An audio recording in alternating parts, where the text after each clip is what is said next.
സിംഹാസനാഗതാ നിത്യം പത്മാശ്രിത കരദ്വയ ശുഭദാസ്തു സദാ ദേവി സ്കന്ദമാതാ യശസ്വിനി. അമ്മയുടെ പഞ്ചമ ശക്തി സ്കന്ദമാതാവാണ്. സ്കന്ദമാതാവിനെ പൂജിക്കുമ്പോൾ സ്കന്ദഭഗവാന്റെ അനുഗ്രഹവും നമുക്ക് ലഭിക്കും. സ്കന്ദമാതാവിനെ പൂജിക്കുന്നത് കൊണ്ട് കുണ്ട, കലഹം, ദ്വേഷം. കുണ്ട എന്ന് പറയുമ്പോഴത്തേക്കും ഇച്ഛാഭംഗം, കലഹം, ദേഷ്യം എന്ന് വെച്ച് കഴിഞ്ഞാൽ വെറുപ്പ്. ഇതെല്ലാം നമ്മുടെ മനസ്സിൽ നിന്നും നീങ്ങിക്കിട്ടും. അതാണ് ഈ പഞ്ചമ ശക്തിയുടെ ശ്രേഷ്ഠത.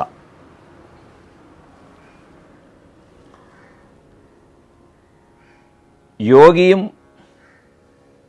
അതുപോലുള്ള ശ്രേഷ്ഠരായ സാധകർ, ഉപാസകർ തങ്ങളുടെ മനസ്സിനെ വിശുദ്ധ ചക്രത്തിലാണ് സ്ഥിരപ്പെടുത്തുന്നത്. 5-ാം ദിവസമാവുമ്പോൾ മനസ്സ് വിശുദ്ധ ചക്രത്തിലേക്ക് എത്തിച്ചേരും. ഭക്തർക്കറിയാമല്ലോ, ഇന്ന് 5-ാമത്തെ ദിവസമാണ്. ഈ 5 ദിവസത്തെ പൂജ നമ്മൾ കഴിഞ്ഞ 4 രാത്രികൾ നടത്തിയ പൂജ ഇന്ന് നമ്മൾ 5-ാമത്തെ പൂജ വയ്ക്കാൻ പോവുകയാണ്. 4 ദിവസം കൊണ്ട് നമ്മുടെ ശരീരത്തിനും മനസ്സിനും നമ്മുടെ ഗ്രഹത്തിനുമുണ്ടായ ആ മാറ്റം ഇപ്പോൾ സ്വയം അനുഭവിക്കുകയാണ്.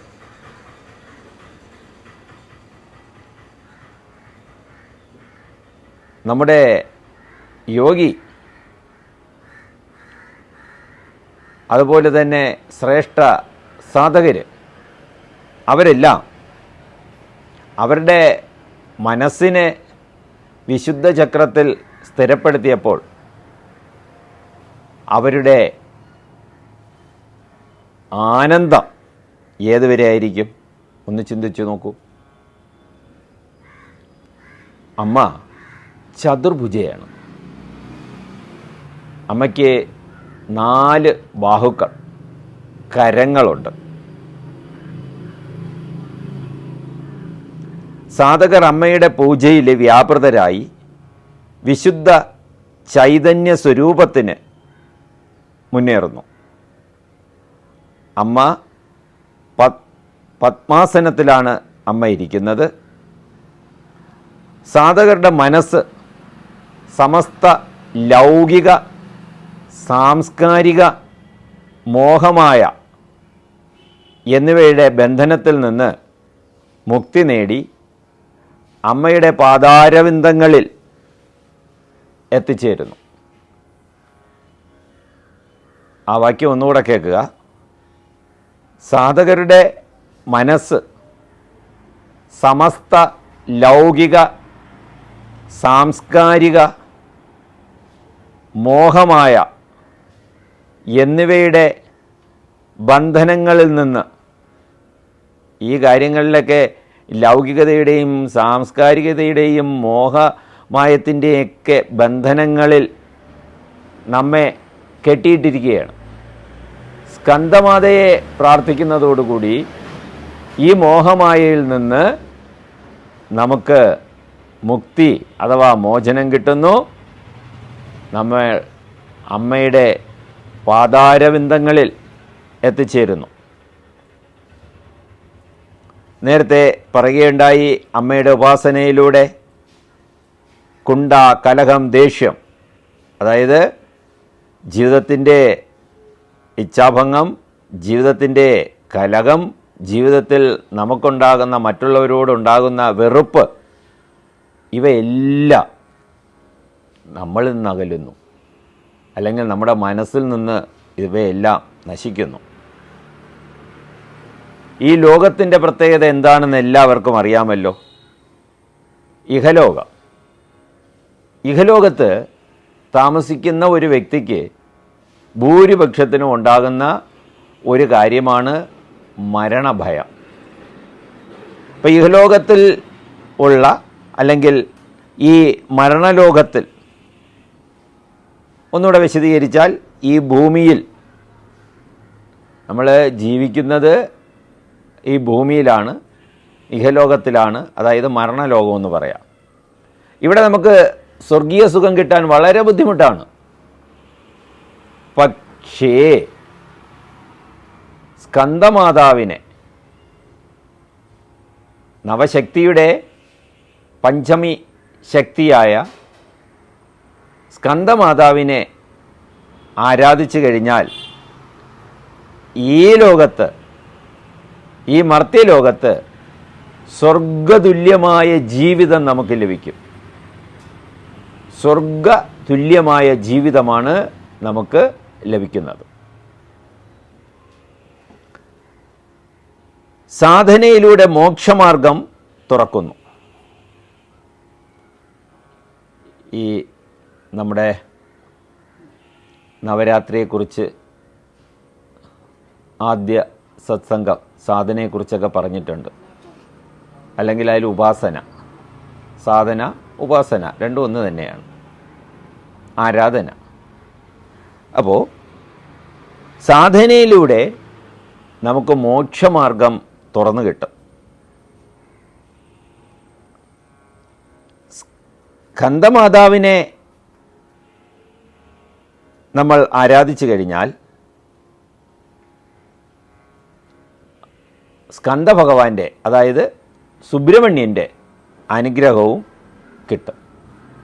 അതിന് കാരണമെന്ന് പറയുന്നത്, സുബ്രഹ്മണ്യ ഭഗവാൻ വളരെ കുട്ടിയായിരുന്നപ്പോൾ എപ്പോഴും അമ്മയുടെ മടിത്തട്ടിൽ തന്നെ ഉണ്ട്. അപ്പോൾ വലുതായെങ്കിലും അമ്മയ്ക്കിപ്പോഴും തോന്നുകയാണ് സുബ്രഹ്മണ്യൻ തൻ്റെ മടിത്തട്ടിലുണ്ടെന്ന്. അതുകൊണ്ടാണ് ഒരേ സമയത്ത് നമുക്ക് രണ്ട് ഫലം, നേട്ടം ഉണ്ടാകുന്നത്. ഈ ഭവസാഗരത്തിൽ നിന്നും രക്ഷ നേടാൻ മറ്റുപാസനകൾ ആവശ്യമേ ഇല്ല. ഇഹലോക ജീവിതത്തിൽ നിന്നും നമുക്ക് രക്ഷ നേടാൻ മറ്റാരെയും നമ്മൾ ആരാധിക്കേണ്ട, സ്കന്ദമാതാവിനെ മാത്രം ആരാധിച്ചാൽ മതി. ചുരുക്കി പറഞ്ഞാൽ, സ്കന്ദമാതാവിനെ ആരാധിക്കുന്നത് കൊണ്ട് ജീവിതത്തിലെ എല്ലാ പ്രകാരത്തിലുള്ള കഷ്ടതകൾ, സന്താന ദുഃഖം, ഇതെല്ലാം നമ്മളിൽ നിന്നും അകന്നു പോകും. ഇത്രയധികം ഫലം തരുന്ന ഈ സ്കന്ദമാതാവിനെ നമുക്ക് എങ്ങനെ ആരാധിക്കാം? അതാണ് അടുത്ത് നമ്മൾ നോക്കേണ്ടത്. വളരെയധികം ഫലം തരുന്ന സ്കന്ദമാതാവിനെ നമുക്ക് എങ്ങനെ ആരാധിക്കാം? നേരത്തെ പറഞ്ഞതുപോലെ തന്നെ സ്കന്ദമാതാവിൻ്റെ ചിത്രം അല്ലെങ്കിൽ പ്രതിമ മനസ്സിനും സാഹചര്യത്തിനും അനുസൃതമായിട്ട് ഒരുക്കി വയ്ക്കുക. അതിൻ്റെ താഴെ ഒരു മരപ്പലകയിൽ വയ്ക്കുക. മരപ്പലക മഞ്ഞ വസ്ത്രം കൊണ്ട്, മഞ്ഞ നിറമുള്ള വസ്ത്രം അതിൻ്റെ പുറത്ത് വിരിക്കുക, അല്ലെങ്കിൽ ചുറ്റി പൊതിയുക. അതിൽ കുങ്കുമം കൊണ്ട് ഓം എന്ന് എഴുതണം. കുങ്കുമം നനയ്ക്കാം, ചെറിയ രീതിയിൽ നനച്ചിട്ട് ആ മഞ്ഞ വസ്ത്രത്തിൽ ഓം എന്ന് കൈവിരൽ കൊണ്ട് എഴുതുക. ഗ്രഹനാഥൻ, നായിക, അങ്ങനെ പറയാൻ കാര്യം എപ്പോഴും ഗ്രഹനാഥൻ വീട്ടിലുണ്ടാകണമെന്നില്ല. അവിടെ വേറൊരു കാര്യം കൂടെ, ഈ പൂജാ ദിവസങ്ങൾ ചെയ്യുമ്പോൾ നമ്മൾ ഒരു കാര്യം കൂടെ, എന്നാൽ കഴിഞ്ഞ ദിവസത്തെ 4 പൂജകൾ ഗ്രഹനാഥനാണ് വെച്ചത്. ഇന്ന് ഗ്രഹനാഥൻ സമയത്തിന് എത്തിച്ചേരില്ല. അവിടെ ഗ്രഹനായികയ്ക്ക് പൂജ വയ്ക്കാം. ഈ പൂജ ഒരുക്കുമ്പോൾ നമ്മുടെ വീട്ടിലുള്ള എല്ലാവരും ചേർന്ന് പൂജ ഒരുക്കി കഴിഞ്ഞാൽ ഒരു നേട്ടമുണ്ട്. 1-2 പേര് വീട്ടിലില്ലെങ്കിലും ഉള്ള ഒരാളിന് പൂജ വയ്ക്കാം. എല്ലാവരും പൂജ എങ്ങനെ നടത്തണം എന്നറിയണം. അതാണ് നമുക്ക് വേണ്ടുന്ന ഏറ്റവും വലിയ പ്രത്യേകത. പൂജ എങ്ങനെ നടത്താം അത് നമ്മൾ സ്വയം അറിഞ്ഞിരിക്കണം. കഴിയുന്നത്ര വീട്ടിൽ പൂജ വയ്ക്കാൻ ശ്രമിക്കുകയും വേണം. അതിൽ ഓമെന്ന് എഴുതണം. പിന്നെ സുഖയന്ത്രം, ഈ ദുർഗായന്ത്രം നേരത്തെയൊക്കെ പറഞ്ഞതുപോലെ സുഖയന്ത്രം, സുഖം പ്രധാനിക്കുന്ന യന്ത്രമുണ്ട്.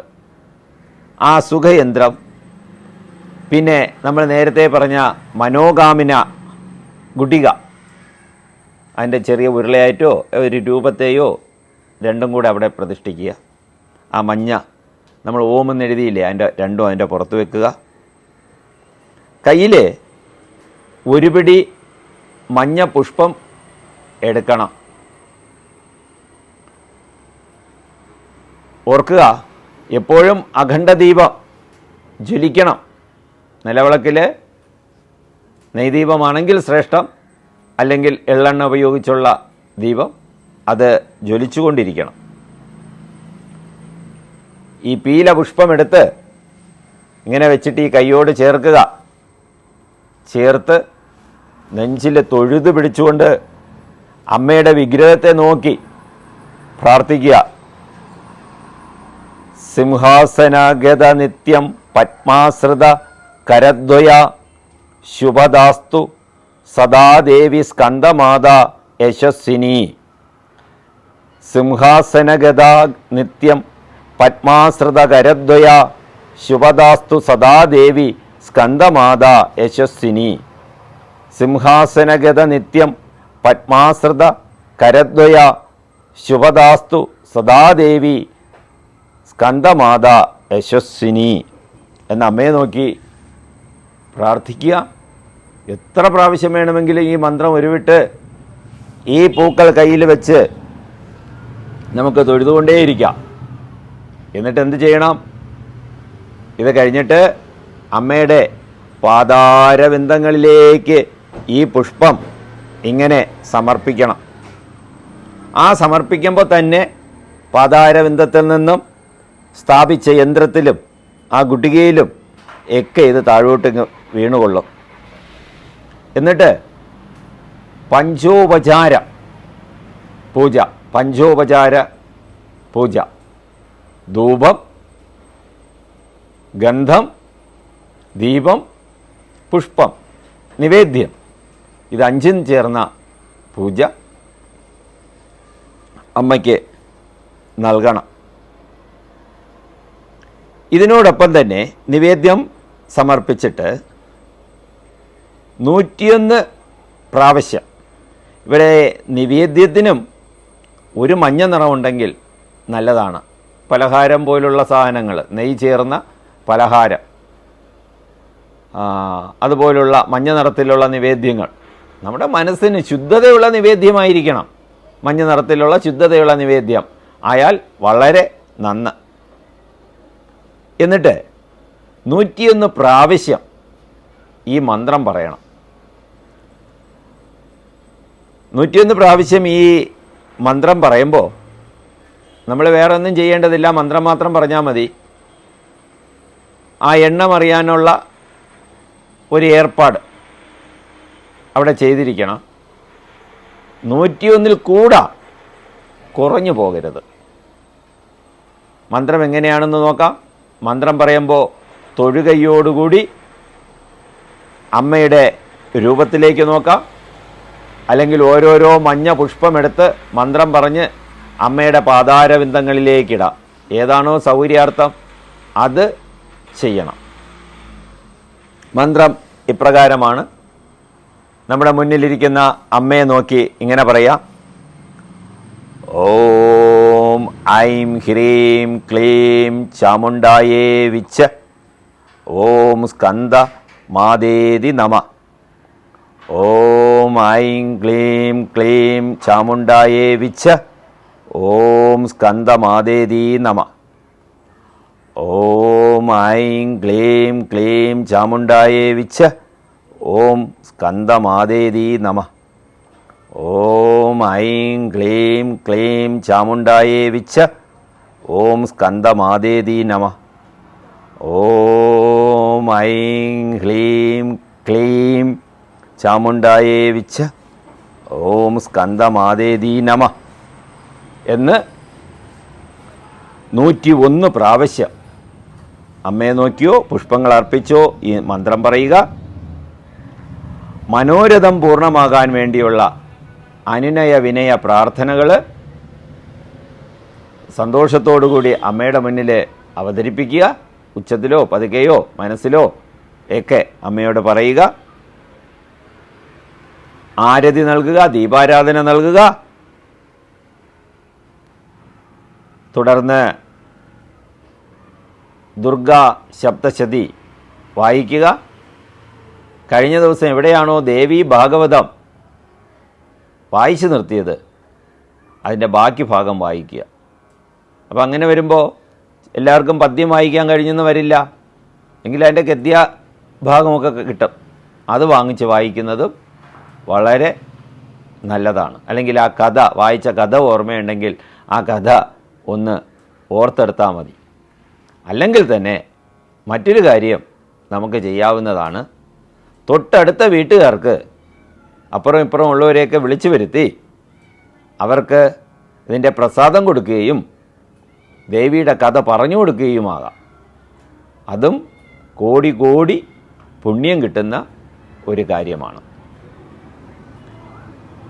ഇതാണ് സ്കന്ദമാതാവിൻ്റെ അനുഗ്രഹത്തിനുള്ള പൂജാതി ക്രമങ്ങൾ. ഇനിയും ചില പുസ്തകങ്ങളിൽ അന്നേ ദിവസം രക്തദന്തിക അവതരിച്ചതായിട്ട് പറയുന്നു. അതുകൊണ്ട് അങ്ങനെയുള്ള ആൾക്കാർ രക്തദന്തികയ്ക്കാണ് പൂജ സമർപ്പിക്കുന്നത്. വൈപ്രചിതി എന്ന് പറയുന്ന ഒരു രാക്ഷസൻ ഉണ്ടായിരുന്നു. ഈ രാക്ഷസൻ ഭയങ്കരനായിരുന്നു. മറ്റുള്ള രാക്ഷസന്മാരെ പോലെ സ്വർഗം, ഭൂമി, പാതാളം എല്ലാം തന്നെ കൈയടക്കിയിരുന്നു. ദേവകൾ അമ്മയെ പ്രാർത്ഥിച്ചു, പരാശക്തിയെ പ്രാർത്ഥിച്ചു. പരാശക്തിയായ ദുർഗ രക്തദന്തിക എന്ന രീതിയിൽ അവതരിച്ചു, ദേവിയായിട്ട് അവതരിച്ചു. രക്തദന്തിക എന്നുള്ള പേര് പിന്നീടാണ് വന്നത്. ഈ അസുരന്മാരെയെല്ലാം കൊന്നൊടുക്കി രക്തം പാനം ചെയ്ത് ദേവി അപ്രത്യക്ഷയായി.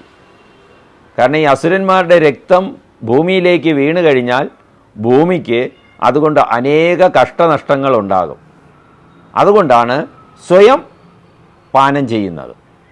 ഹിന്ദു മതത്തിൽ ഇങ്ങനെ ചില സംവിധാനങ്ങൾ.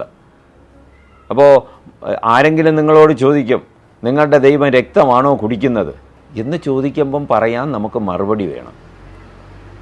ഈ രക്തം ഭൂമിയിലേക്ക് വീണു കഴിഞ്ഞാൽ ഭൂമിക്ക് അനേക പ്രകാരത്തിലുള്ള ദോഷങ്ങളുണ്ടാകും.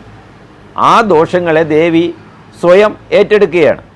ഏതുപോലെയെന്ന് വെച്ച് കഴിഞ്ഞാൽ ഭഗവാൻ ശങ്കരൻ പാലാഴി മദന സമയത്ത് കിട്ടിയ ഘോര വിഷം, കാളകൂട വിഷം സ്വയം പാനം ചെയ്തത് പോലെ എന്ന് നമുക്ക് പറയാനുള്ള ഒരു കരുത്ത് ഉണ്ടാകണം. സർവമംഗളമംഗല്യേ ശിവേ സർവാർത്ഥസാധികേ ശരണ്യേ ത്രയംബകേ ദേവി നാരായണി നമോസ്തുതേ.